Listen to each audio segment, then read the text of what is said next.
Welcome to Kenton's videos. Enjoy the video. In this video, I will explain how to make your brownies moist. Achieving perfectly moist brownies starts with the right ingredients and careful technique.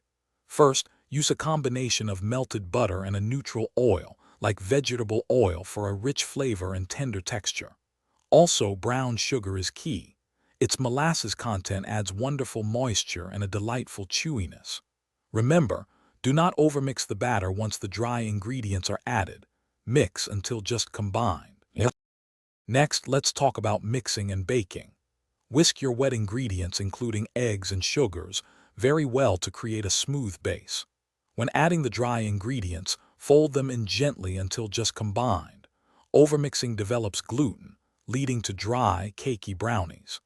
Bake your brownies at a moderate temperature, typically around 325 degrees Fahrenheit, for about 25 to 30 minutes, ensuring even cooking without drying them out. Knowing when your brownies are done is crucial. Insert a toothpick into the center. It should come out with moist crumbs, not wet batter, but also not completely clean. Overbaking is the #1 reason for dry brownies, so pull them out slightly underdone. Finally, let them cool completely in the pan.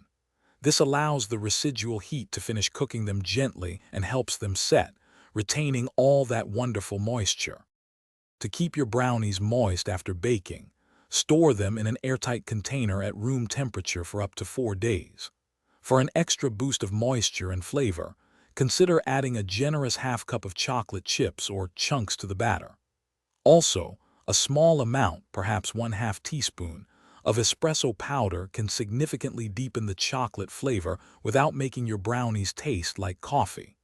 Enjoy your perfectly moist brownies. Thanks for watching. Consider subscribing if we helped you.